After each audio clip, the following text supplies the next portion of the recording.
Welcome to Our College, Your Voices. I'm your host, Kara Monroe. Today, I'm going to catch up with my friend and colleague, Jon Barefoot, who is the statewide lead for Public Safety and Emergency Preparedness, or PSEP.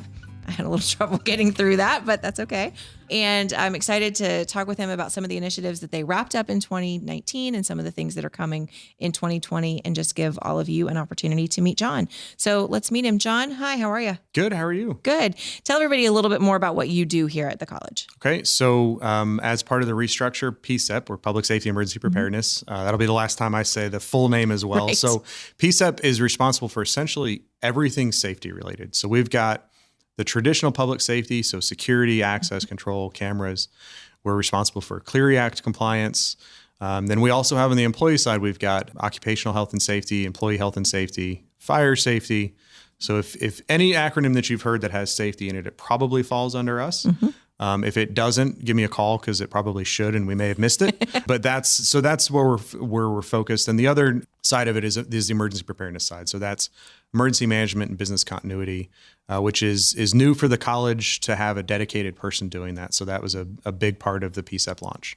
So that's a good segue into a little bit about your team. I know that there are PSEP folks on every campus, but can you talk just a little bit about your team of direct reports and what their varied responsibilities are? Yeah, so we've got essentially two different types of folks in PSEP at the leadership level. So we've got 3 executive directors that have territories, North, Central, and South, and they are responsible for supporting the campuses in their territory for all things public safety. So they help those campus public safety leads with all public safety initiatives, with anything that they're having issues with.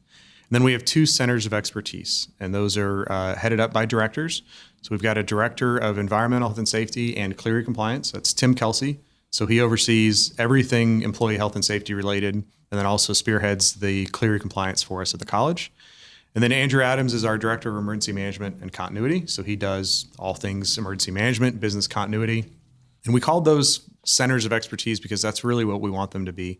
We want them to be internal resources, kind of those internal consultants that you get for free. If you have questions about employee health and safety, emergency management, continuity, they're there as a resource, and they help get those statewide initiatives up and going. So one of the things you and I work most closely on thus far since the hub is launched has been the drill schedule. So can you talk a little bit about what drills we have coming up in the next few months and what the plan looks like for 2020 overall? Yeah. So one of the things that we wanted to do is get a cohesive drill schedule across the state. So we looked when we were doing, even before the hub, when we had 7 security directors, kind of legacy, if you will. Different campuses were doing different drills. They were executing them differently. Some were not doing what I would consider would be a true drill. So a drill is a test.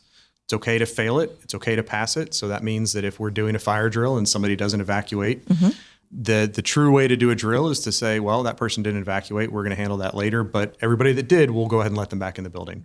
So we wanted to have this cohesive approach to how we were doing the drills as well.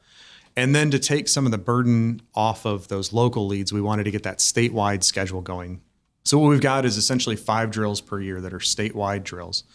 2 secure in place drills, 2 fire drills, and 1 severe weather or tornado drill. And those will be consistent year to year.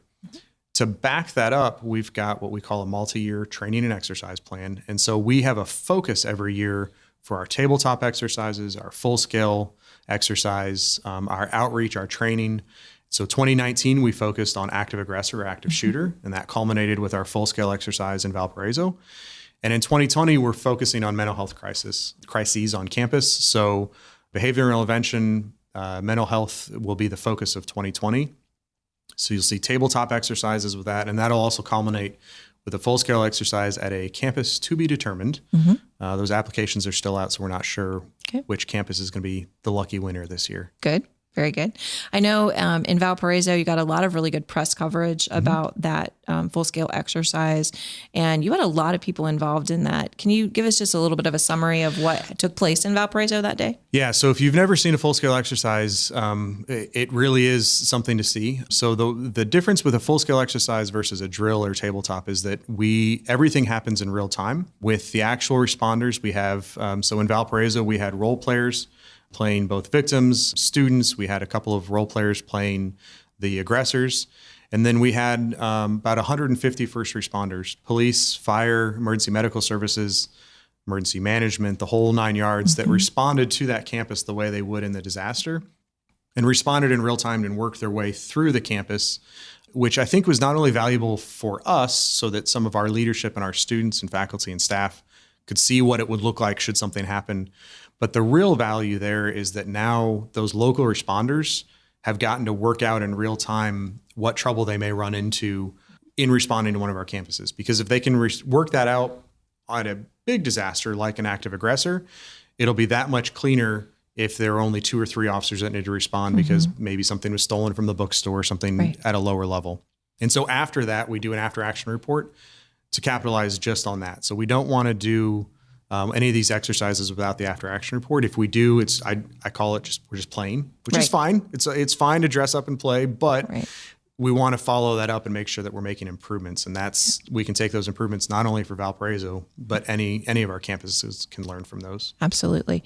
And I just applaud you I have just a personal background with some of this work, and that learning that takes place from that after action report is just so key. So I applaud you for the regimented scale you've brought to these. I think it's great. We always hope that all of these things are really just an opportunity to learn and that we never really have to put that learning into place here or anywhere else. But we know we might, and that could be because of an active shooter or an active aggressor. It could be mental health, or it could be weather or something else. And when we do that, we need to know how to get the business started back up again. How do we get college back up? So I know one of the things you're doing, my team was so excited to help you go first in this, is business continuity planning. Can you talk just a little bit more about what that is for people who might not have heard that term before? Yeah, so business continuity planning is what happens after a crisis, right? And so what we do with continuity planning is figure out if we have a business interruption. And then, as you said, the business interruption could be anything from a large scale disaster to something as small as an entire department that is maybe 3 people. They all get the flu and they all call out sick, right? So that we're looking at the gamut there. And the college has experienced these interruptions. Oh, absolutely. Both large scale and small scale. So what we want to do is look at these plans and get plans in place to say, okay, if we have this interruption, let's prioritize today while we're not worried about this interruption, while we're not freaking out a little bit, right? Right. Let's prioritize today the order in which we turn things back on. So the analogy that I like to use is that if you lose power at your house, if you do things the way that you're supposed to, theoretically, you turn things on in a particular order. You should turn on the cable modem before you turn on the router, before you turn on the television, right? This is the order that we're turning things back on. And what it helps us to do is to know ahead of time what resources we need and in what order we need them. So a great example is that in the finance department, they have some folks that if we have a week-long interruption, they need to do things in that first 6 or 8 hours to make sure that, we still pay our bills, but then they're done for a while. And then we've got other folks that don't need to do anything for the first 3 days. Well, without a continuity plan, we'll be trying to get resources for all of them at the same time, as opposed to let's get resources for the people that need them now.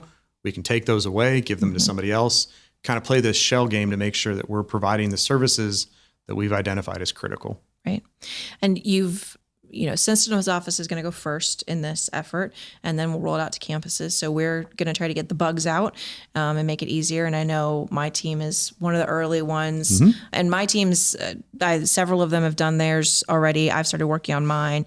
It's not hard. It probably take me about 3 hours as I look at what I still have left to do.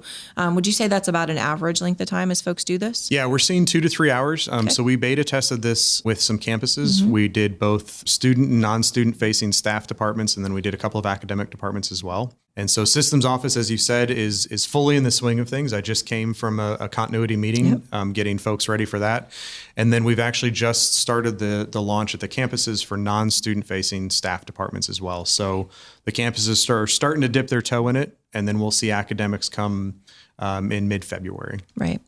And again, I'll editorialize here for a second. This is work none of us ever want to think about. It's hard to think about these things because it's frightening. But I really appreciate that we're taking the time to do this and to try to put some effort into it when we're not facing a building that's destroyed because of a tornado, which just happened in Kokomo 3 years ago, I think 2 or 3 years ago, and to make sure that we're ready for it. Well, and continuity is in my world of emergency management, continuity is often even forgotten about because it's not even as fun for people like me that do this for a living, right? Because we just talked about planning a full scale exercise in Valparaiso, right? That's the emergency response. That's the sirens. That's everybody's coming in uniform. But then the question is always what's next, right? So at some point after the disaster, after everything's stabilized, the most important part is what comes next. And FEMA tells us that small businesses, especially that don't have a continuity plan, if they don't have a continuity plan, 80% of them are closed within 5 years after suffering through a disaster. Right. And not to say that Ivy Tech is going to close within 5 years if we don't have a continuity plan, but we might find that there are services that we provide today that we like providing, that are important for our students, that fall by the wayside if we don't remember to write them down and say, yeah, we don't need this in the first day. Right. But 2 weeks in, we better be thinking about this. Yeah. And this isn't the first time we've done these. We did continuity plans probably, it's been 15 years ago, I think. But at that time, there wasn't the formal PSEP structure to keep them operationalized. So I know not only will we write our plans this year, but then there will be a formal process to update our plans each year. Is that correct? Yeah. So we're going to look at the plans annually or every time they're used. So anytime we get the plan off the shelf and use it. So the theory of continuity planning has changed. So picture a big 3-inch red binder on the shelf, right? And everybody looks at it, they know it's there, put a lot of time and effort into it, but then it's this big 3-inch red binder. And every time a disaster happens, well, no, this isn't a big enough disaster to take a 3-inch binder off the shelf. So instead, what we're looking at is doing it at the department level. These small level plans that take 3 hours to write, but then once a year take 15 minutes to look at and say, is everything in here still good? Yep, it is. And then if you compile them, we still have our 3-inch binder, but we're empowering people at that lowest level possible to use the plans regularly. So then, like you said, to operationalize them, if they actually get used, that's the best review we can get. Yeah. After it's used, again, after that after action process, we'll look at those plans and say, did we do things the way we thought we did? Did we forget about anything? We can make those updates as we go, as opposed to every 15 years trying to start from scratch. Right. Well, Jon, I appreciate you joining me today and talking a little bit about this. It's an area, again, I know a lot of people are frightened about and don't want to talk about, but it's so important to know what you're going to do in an emergency and how you're going to handle it. So thanks again for that. Thank you to all of you for joining this episode of Our College, Your Voices. We always end every episode with a call to action. So for this episode, I'm going to urge you 2 things. Number 1, when drill schedules get published, make sure that you do participate very actively in those drills. It always feels like a little bit of an inconvenience and none of us love them, but you got to do it so that we know what to do in those situations. And then also keep an eye out for information from your local PSEP folks about business continuity planning, because that will be coming to a campus near you very soon for more information. That'll all roll out in 2020, right, Jon? It will. Okay, very good.